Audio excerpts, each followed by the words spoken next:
Pada zaman Jawa kuno, perjudian bukan hanya sekadar permainan, tapi juga sebuah praktik yang diatur, diawasi, dan bahkan ditarik pajak oleh pemerintah. Namun, di balik regulasi ini, terdapat kisah-kisah yang memikat tentang keberuntungan, takdir, dan pertolongan dari alam gaib. Salah satu kisah yang melegenda adalah tentang Bango Samparan, seorang penjudi dari Karuman, yang menemukan dirinya terjerat dalam utang akibat kekalahan judi. Tak mampu membayar utangnya, ia memilih untuk pergi bertapa di Rabut Jalu, sebuah tempat yang dipercaya memiliki energi spiritual yang kuat. Di tengah pertapaannya, Bango Samparan mendengar suara gaib yang menginstruksinya untuk pulang ke Karuman, di mana seorang anak akan melunasi utangnya. Anak itu adalah Ken Angrok. Tanpa ragu, Bango Samparan mengikuti petunjuk langit dan pulang ke kampung halamannya. Ketika bertemu dengan Ken Angrok, ia mengangkatnya sebagai anak sendiri.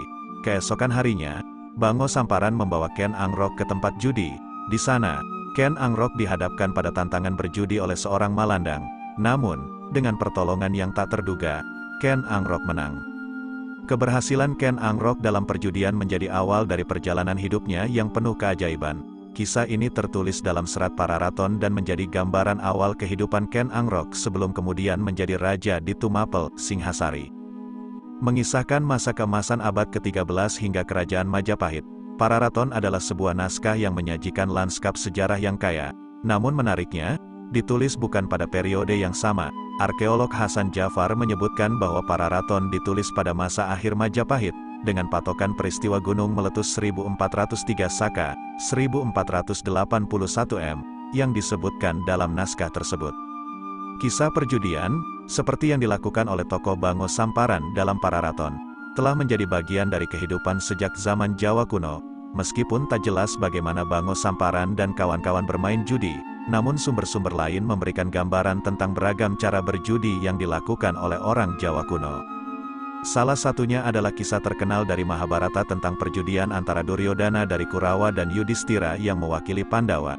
Cerita ini tergambar dalam relief Partayajna di dinding Candi Jago, Malang. Dalam relief tersebut, 4 tokoh terlihat sedang berjudi di balai-balai, dengan Duryodhana dan Sengkuni di satu sisi, dan Yudhistira serta Arjuna di sisi lainnya. Meskipun tak jelas alat judi yang digunakan, namun dari penafsiran arkeolog, kemungkinan besar mereka menggunakan dadu.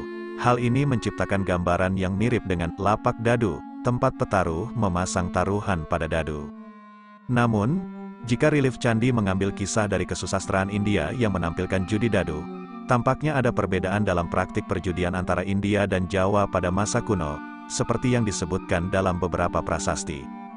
Kisah-kisah seperti ini memberikan gambaran yang menarik tentang bagaimana perjudian menjadi bagian tak terpisahkan dari kehidupan masyarakat Jawa kuno, dan bagaimana praktik-praktik ini terus berkembang dan berubah seiring berjalannya waktu. Dari relief candi hingga naskah kuno, jejak perjudian membawa kita untuk memahami lebih dalam tentang budaya dan kehidupan masyarakat Jawa pada masa lampau. Zulfikar Isham, melalui penelitiannya dalam skripsi berjudul Perjudian pada Masa Jawa Kuno, sumber prasasti abad ke-8 hingga ke-13, yang ditulisnya saat berkuliah di jurusan Arkeologi Universitas Indonesia pada tahun 2015, mengungkapkan sebuah fakta menarik tentang bentuk perjudian yang paling dominan dalam prasasti-prasasti Jawa kuno, sabung ayam.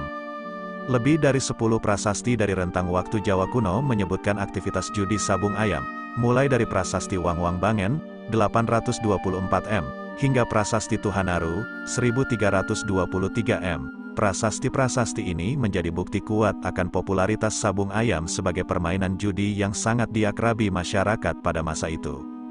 Namun, penelitian Zulfikar Isham juga mengungkapkan bahwa meskipun sabung ayam mendominasi dalam catatan prasasti, ada juga bentuk-bentuk perjudian lain yang sesekali disebutkan, misalnya, adu burung merpati dalam prasasti Waharukuti, adu babi dalam prasasti Taji, 901 M, dan Patlegan I, 1116 M, serta adu kambing dalam prasasti Hantang, 1135 M. Temuan ini membuka pintu wawasan baru tentang beragam praktik perjudian yang ada pada masa Jawa kuno, dari ritual sabung ayam yang mungkin menjadi hiburan dan ajang taruhan yang populer, hingga adu berbagai jenis hewan yang juga menjadi bagian dari aktivitas perjudian masyarakat pada zaman tersebut. Melalui penelitiannya, Zulfikar Isham telah memberikan kontribusi berharga dalam pemahaman kita tentang budaya perjudian dan kehidupan sosial masyarakat Jawa kuno. Temuan ini menjadi titik awal untuk menyelidiki lebih lanjut tentang dinamika dan motivasi di balik praktik perjudian yang ada pada masa lampau. Pemerintah Jawa kuno terkenal dengan sistem pengawasan yang ketat terhadap perjudian. Dalam penelitiannya, Isham mengungkapkan bahwa terdapat pejabat khusus yang ditugaskan untuk mengawasi aktivitas perjudian, antara lain Malandang, Leca, Lebelep, dan Taji. Malandang bertugas sebagai pengawas perjudian sabung ayam, sementara Leca adalah asistennya. Taji diperkirakan merupakan petugas yang menangani senjata pada kaki ayam. Taji dan Lebelep berperan sebagai pengawas perjudian atau tukang jagal.